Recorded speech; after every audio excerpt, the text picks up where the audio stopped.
Hi folks, it's Connie from FAFF Designs. Welcome to my furniture painting YouTube channel.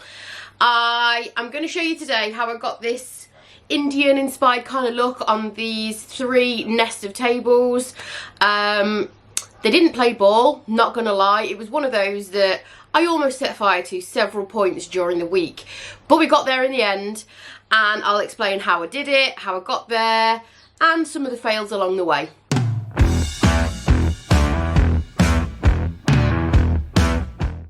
So these started out waxed, which needed stripping off. I do have another video on my YouTube channel if you want to see how that's done. So I'll fast forward that bit because it's just the same, basically repeating myself in another video. I'm not going to repeat it over and over again. And also with my fat fingers, I hit the manual focus button on my camera. So throughout the course of this video, there is some slight blurring, but I will talk you through what I'm doing anyway. So I am applying a base coat of Dixie Belle's mermaid tail all over the tables to start off with. You can see just in the left, I've got a little assistant helping me out with the other two tables as well. When I'm painting tables like this, I generally start upside down, and I generally start upside down with most pieces, to be fair, but definitely something like this where you can see the underneath of a piece, I always flip them upside down and work that way first. That way you don't have to turn it over and place your freshly painted surface on the floor. Okay, so this is part of the bit that was quite blurry, which I apologise for, but again, I hit that manual focus button on my camera, didn't realise, and obviously this is the only footage I have. So I went in with a plastic spatula from Dixie Belle Paint, and I applied flamingo really randomly over the piece with the spatula. This kind of gives texture. It also gives an impression of paint that might have chipped or peeled away, and I'm just building up some layers, and I just want that kind of contrasting colour with the mermaid tail. So this shot is still a little bit blurry, apologies, but as you can see, I'm taking the flamingo colour and I'm just applying it mainly around the edges of the table, just catching those edges and also those metal hinge things that are going around the corners of the piece. I'm also concentrating my flamingo colour on those areas, and that's just really to kind of give an impression of flaking paint like I mentioned before. Then the next colour that I'm going to layer over the top is actually really similar to mermaid tail but slightly paler, and it's called the Gulf. So you can see there just where I've applied it on the top, I'm going straight over, and I'm using a dry Dixie Belle brush. This one's called the Belle brush. It's a natural bristle brush, but it's a very soft natural bristle brush. And this is just going to basically just start adding those layers all together. The reason I'm using a natural bristle brush is because I'm going to distress this piece. So I do want a little bit of movement, a little bit of texture in the application of my paint. I don't want it super smooth because when it comes to distressing later on, it's not going to be effective if I have a really smooth finish.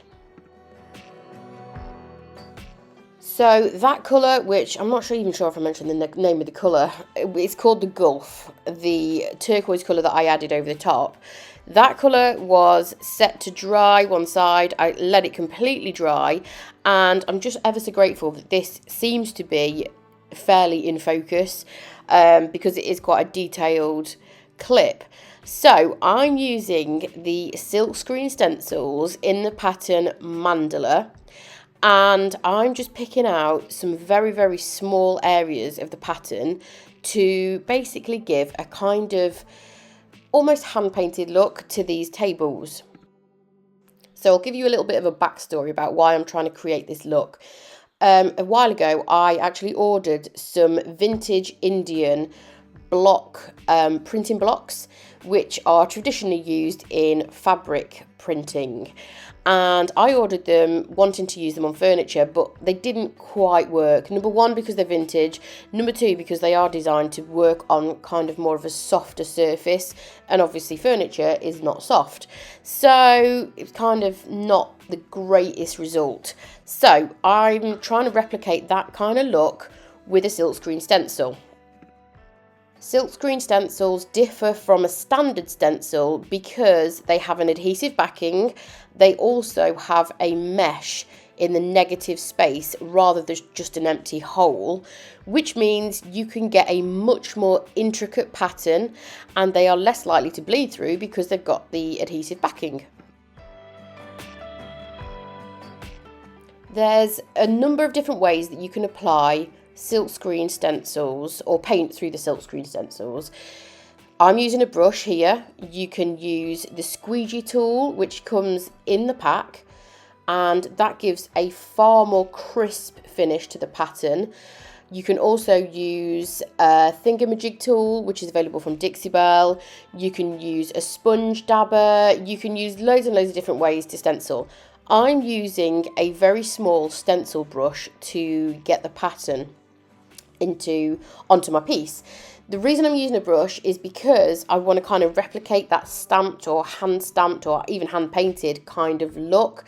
If you want a more crisp finish to the pattern, then I'd advise on either using a sponge or using the squeegee tool, which you get in the pack. You'll see as well that I'm working quite quickly with this. That's because the mesh in that negative space, so the pattern area basically, if you get a buildup of paint in there and that paint dries, then obviously that's going to have a detrimental effect on your pattern. So Dixie Belle advised that you wash the silkscreen stencils between use. They are reusable. You can get up to 10 uses before the adhesive starts to kind of get less sticky. But I'm working really, really quick because number one, I like to break rules, and number two, I've got quite a lot to stencil on these legs. I've got 3 tables. Each table has obviously got 4 legs. So if I washed it each time in between, I'd be there forever. So I'm working really quick to just make sure that that paint is not going to be drying on my silkscreen stencil in between my applications. And we're back to a blurry picture again, sorry. But I just wanted to show you that I'm using a very slightly different pattern, again from the mandala pack. It's just a bit of the stencil that I've cut out, and I'm just using that around the very, very top edge of each one of my tables. And what I should have mentioned is the colour that I used for my stencils is Antebellum Blue, but if you miss any of the colours that I've used, I will list them all in the description below as always. Next step is when the stencil was completely dry, I then went in with my spatula and just applied a little bit more of that flamingo, which is a coral. We've got a blurry image again, I'm so sorry. But I went in and applied a little bit more of that flamingo colour again, just to kind of add to the layers, which hopefully is going to look kind of authentic when we distress back later on. I also went back in with mermaid tail as well. Each time I'm applying a new layer of colour, I have waited for the previous colour to dry. I don't want the colours to mix together, so I'm waiting for the colours to dry, and I'm just going back in with mermaid tail. That was the base colour that I used, so I'm kind of tying it all together, hopefully, with an application of that, just picking up in certain areas, not too much mermaid tail at this point.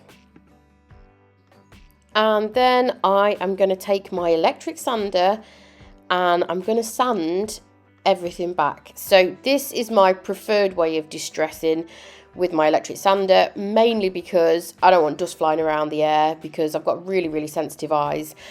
And secondly, it's really quick. If I was to do this by hand, it would take a lot longer, but you do have to go carefully if you're doing it with an electric sander, because this is freshly painted paint, freshly coated paint, freshly painted paint. You get the gist. So we've applied our paint quite recently. It hasn't had time to fully cure.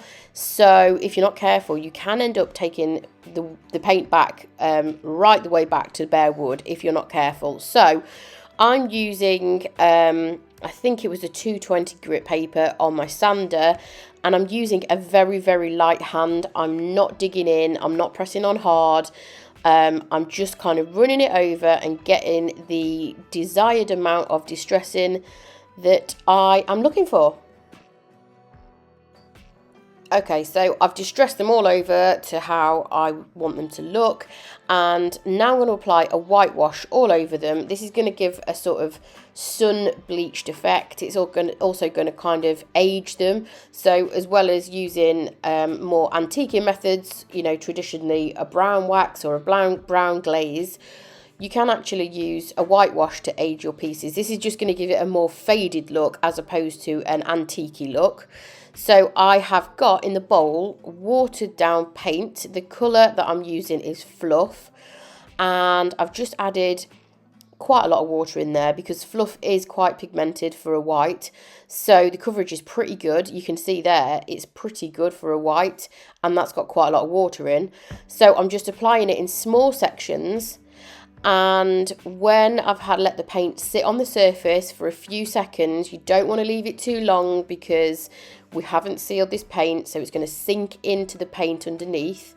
You just need to wipe the excess off with a rag, and that'll give you a kind of whitewash finish. You can also get the same effect with a white glaze or a white wax, but I'm just using a whitewash paint for this particular piece. Okay, so I thought I was coming towards the end of these tables. I was kind of liking where they were going, and I decided to apply a top coat to seal it all in. So we'd obviously got quite a lot of layers there. We'd done stenciling, and I'd also done the whitewash. So I wanted to just lock all that in because my plan was to use a coloured wax over the top just to add a little bit of depth and age. And so I just wanted to lock all that in, give it a good base coat. The reason I chose a clear coat over a wax for this particular piece is that usually these kind of tables get used for popping drinks on. So I just wanted to give it a little bit more protection with a clear coat versus what they would have if I'd have used a wax.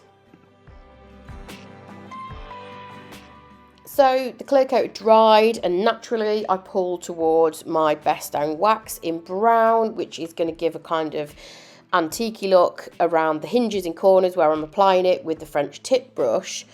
However, it was at this point that I realised I'd made a grave mistake with the brown wax. I didn't love it, and yeah, I kept going basically. I did all 3 tables with the best down wax in brown. I only used a little bit, and I'd only gone around the sort of corners where those metal kind of hingy things are, whatever they are, hinges. So I'd kind of only gone around there just to add a little bit of age.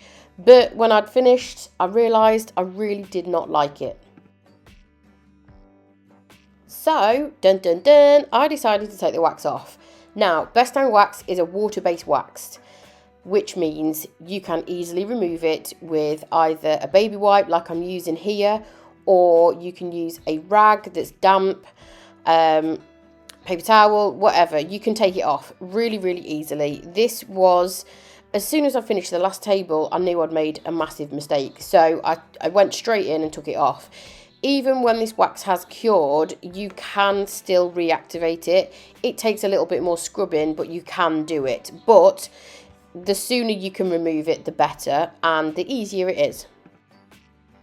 So wax has been removed, the tables have dried, we're back to where we were after I top coated them. And I stood there for a little while just looking at them and realised they just needed a little bit of sparkle, I think.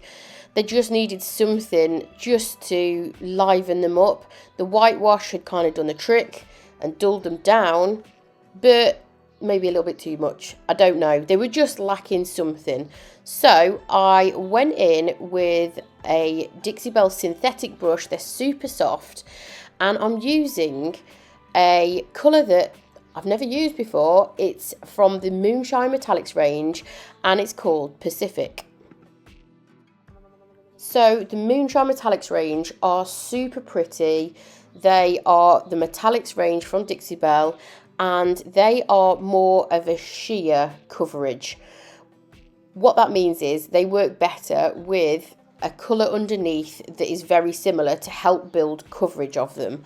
So because I'd used turquoise underneath the colour that I'm applying now, it kind of just made that colour pop. It's a beautiful aqua kind of turquoisey colour. It just obviously is a metallic shade. But I'm dry brushing it. I'm using a very, very small amount of the paint.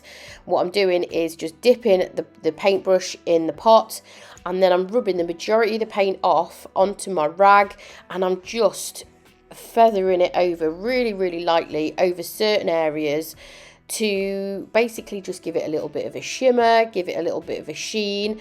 This colour is also going to add a little bit more depth to the overall piece. And it's also going to just tie all of those colours together that's layered underneath and give a cohesive look to the tables. Okay, so we've done our dry brushing with the Pacific colour. Now, I like them better than what I did with the brown wax, but I still felt like they were missing something. So I sent a picture of them as they were to Jodie, who is also a brand ambassador for Dixie Belle Paint. She's my friend, and she's got her own YouTube channel. Check her out. She does really, really colourful pieces as well. And she suggested gilding wax. Now, I do love a bit of gilding wax. I very often use it on handles and hinges, hardware, those kind of things. But it wasn't really something that I'd considered for these. And initially, I was sort of not keen. I was like, not really sure if it'll work. And I'd actually convinced myself I was going to sand these down and repaint them. But I came back from a dog walk and decided that I wasn't really going to be losing anything if I tried a little bit of metallic. So I used a little bit of copper just on the hinges, and it worked. Hey presto, it worked. So I went in with the copper on my finger, and that's just because I didn't want full coverage of the copper. I didn't want these to look brand new because it wouldn't fit with the style of the tables. And then I also used a little bit of bronze gilding wax on a makeup brush just to darken that copper ever so slightly in certain areas, just because, again, didn't want these looking brand new. The gilding wax is very, very highly pigmented, so that just basically knocked that copper down a little bit and stopped it being so brand new and shiny. I'd also like to point out that it was at this point that my other half, Andy, realised that the automatic focus had been switched off by my fat fingers, and he switched it back on for me. So this bit is in focus. And that's that. They were finished. And it just proves that sometimes you do have to kind of keep going and trust the process. I say it a lot, but I lost the faith on these. So thanks to Jodie for suggestion of gilding wax. There's a couple of close-ups. And here is the final staged image.